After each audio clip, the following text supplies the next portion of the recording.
네, 힘겹게 버텨온 한 해였습니다. 물가, 금리, 수출 어느 것 하나 쉬운 게 없었습니다. 지금쯤 많이들 궁금하실 겁니다. 내년 우리 경제는 어떻게 될까? 살림살이는 좀 나아질까? 이분께 여쭤보겠습니다. LG경영연구원 조영무 연구위원 나오셨습니다. 네, 연구원님 어서 오십시오. 네, 안녕하세요. 네. 위원님 요즘 뵙자는 분 많으시죠? 내년 우리 경제 어떻게 되나 이런 것들. 네, 지난해 전망하면서 예상했었던 올해 한국 경제 성장률을 1.4라고 말씀을 드렸었는데 네. 올해 실제로 1.4%가 나올 것 같고 예. 그게 지금 한국은행의 올해 전망치이기도 해서 수정치. 예, 그렇다 보니까 많은 분들이 그걸 기억하시고 연락을 주시는 것 같습니다. 네, 저희가 게스트로 모셔서가 아니라 정말 올해 경제 성장률을 누구보다 정확하게 예측을 하셔서 내년은 어떻게 보고 계신가 궁금하거든요. 내년은 어떻습니까? 결론부터 말씀드리면 내년 한국 경제 성장률은 1.8%로 보고 있습니다. 1.4에서 1.8로 좀 높아졌네요. 네, 그렇다 보니까 많은 분들께서 괜찮아지는 거 아니야? 내년에 좋은 거 아니야? 이런 이야기들을 하실 수가 있는데 사실은 뜯어보면 우리 경제가 많은 분들께서 위기라고 생각하시는 IMF 외환위기나 글로벌 금융위기 이런 때를 제외하고서는 1%대 경제 성장률을 기록하지 않았습니다. 근데 만약에 올해에 이어서 내년에도 1%대 경제 성장률을 기록하게 되면 사실은 처음 있는 일이고요. 예. 그렇다 보면은 한국 경제가 저성장이 고착화되는 게 아니냐라는 우려를 하실 것 같고요. 네. 특히 저 같은 일을 하는 사람들 사이에서 이야기되는 한국 경제의 잠재 성장률이 2%다 보니 성장률은 높아지지만 잠재 성장률에 못 미치는 수준이다라고 이야기해야 될 것 같습니다. 나름의 근거가 있으실 테니까 하나씩 여쭤보겠습니다. 사실 올해는 우리 경제가 고산병 앓았다 이런 얘기 하잖아요. 고물가, 고금리, 고환율. 일단 내년에 물가는 좀 어떻게 될 걸로 보십니까? 기대들 하시는 것처럼 빠르게 낮아질 것 같지는 않습니다. 한국은행이 목표로 하는 물가 상승률 수준은 2%인데요. 네. 저희 전망으로는 내년에 그 수준까지 내려가기 어려울 것 같고요. 2025년이나 되어야 그 수준에 도달할 걸로 예상을 하고 있습니다. 그럼 그 말씀은 내년에도 고금리도 우리가 감수를 해야 된다. 이런 건가요? 예, 한국은행은 인플레에 대한 우려를 쉽게 놓지 못할 것으로 보이고요. 네. 사실은 한국은행이 더 우려하고 있는 부분은 급증하고 있는 가계부채인 것으로 보입니다. 그렇다 보니 많은 분들께서 한국은행의 금리 인하를 기다리고 계신 것으로 저도 알고 있습니다만 저희가 예상하는 한국은행의 금리 인하 시작 시기는 내년 하반기나 되어야 될 것으로 보이고요. 하반기면은 앞입니까 뒤입니까? 뒤일 가능성이 높아 보입니다. 그러니까 10, 11, 12. 4분기. 4분기. 예, 그리고 그 폭도 미국이 낮추는 것보다는 많이 못 낮출 것 같고요. 그렇다 보니까 저희가 예상하는 폭은 0.5%포인트 정도 인하 예상하고 있습니다. 그러면 미국의 금리 인하 시기는 우리보다는 훨씬 먼저 이루어질 것이다. 저희는 미국 경제가 내년에 어려움을 겪을 것으로 보고 있고요. 올해에서 다소 미루어져서 내년 중반쯤에 강도는 강하지 않고 마일드하고 기간은 짧지 않지만 어쨌든 어려운 침체 시기를 내년 하반기 중심으로 지나갈 걸로 보고 있습니다. 그러한 조짐이 나타남에 따라서 미 연준은 내년 중반쯤에 가서야 금리 인하를 개시를 할 것으로 보이고 금리 인하 폭은 3차례 정도 0.75%포인트 정도로 예상을 하고 있는데요. 최근 12월 FOMC에서 미 연준 의장 파월이 금리 인하 전환을 시사를 하면서 금융시장에서는 금리 조기 인하를 기대하고 있는 것을 저도 알고 있습니다.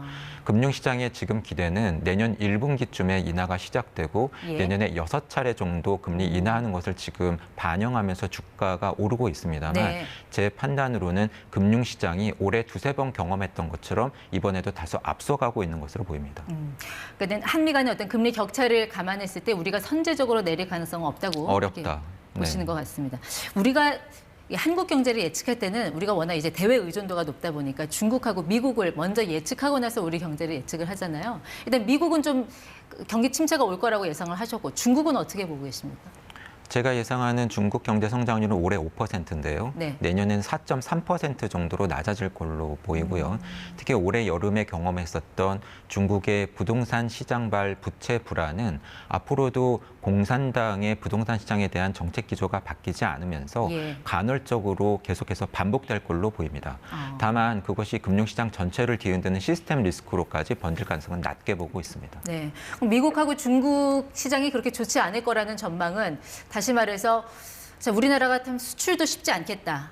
이것과 맥락을 같이 한다고 보거든요. 우리 수출은 좀 어떻게 예상하고 계세요? 수출이 상당히 어려웠는데요. 지금 이미 바닥을 지났거나 바닥을 지나고 있는 것으로 보이고요.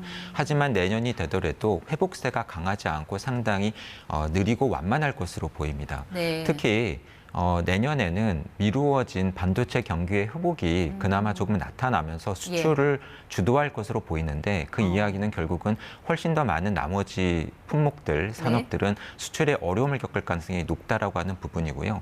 내년 경제 성장률이 소폭 높아지는데 수출이 주도한다라고 하는 이야기는 결국은 고물가와 고금리 때문에 반대쪽에서 내수 소비는 상대적으로 부진한 양상이 예상된다라고 하는 이야기가 됩니다. 그래도 조금 다행스러운 거는 최근에 그 수출 흐름을 보면 반도체 업종을 중심으로 좀 바닥을 찍고 올라가는 그런 그래프를 그리고 있지 않습니까? 어떻게 보세요? 내년도에는 어떤 업종에서 좀 수출이 잘 이루어지고 또 어떤 업종이 좀 우리 시장을 끌어갈 거라고 예상을 하십니까? 아무래도 반도체가 될 것 같고요. 그렇다 보니 예전에 저희가 경험했었던 반도체 전후방 산업이라던가 또는 연관된 지역에서는 그 수혜를 누릴 수 있을 것으로 보입니다. 네. 하지만 2010년대 중반에 반도체 슈퍼사이클 당시처럼 당시의 경제 성장률이 3%를 넘었지만 반도체 중심이었지 많은 경제 주체들은 그 온기를 누리지 못했음을 감안하면 그 온기가 골고루 퍼지기는 어려울 것으로 보이고요. 네. 그럼에도 불구하고 그 온기를 다소나마 예상해 볼 수 있는 쪽은 각국 정부가 주도적으로 지금 드라이브를 걸고 있는 것이 두 가지 키워드입니다. 하나는 디지털, 하나는 그린이거든요. 이쪽 업종에서는 수혜를 기대해 볼 수 있겠습니다. 조금 전에 1.8% 전망하시면서 장기 저성장 국면에 들어갈 가능성을 언급하셨는데 그러면 우리가 계속 전망만 여쭤봐서요. 이럴 때 그럼 우리 정부, 그리고 가게 어떻게 대처를 해야 됩니까?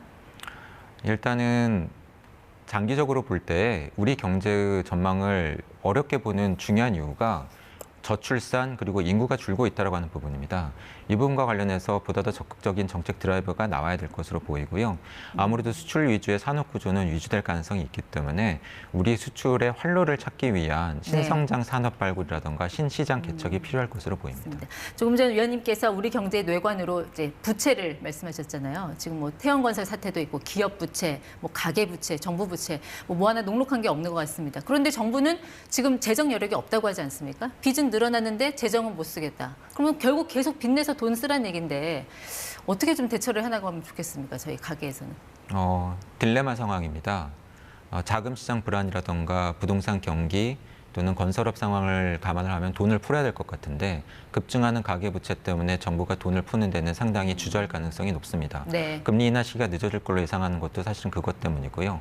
가계 입장에서는 사실은 불필요한 부채는 미리 줄이려는 노력이 필요할 것으로 보이고 특히 그동안에 연장되어져 온 코로나 금융 지원책이 이미 올해 9월로 종료가 되었기 때문에 이 빚 부담이 늘어나는 부분에 대해서 미리미리 대처하시는 것이 필요할 것으로 보입니다. 알겠습니다. 사실 LG경제연구원이 그렇게 이제 뷰를 잘 바꾸자는 기관이잖아요. 그래도 이제 1.8% 전망하셨는데 우리 경제가 좀 뜻밖으로 잘 풀려서 좀 이렇게 상향 조정하는 뭐 그런 상황도 왔으면 좋겠다 하는 생각이 듭니다. 네, 조영무 연구위원 함께하셨습니다. 고맙습니다. 감사합니다.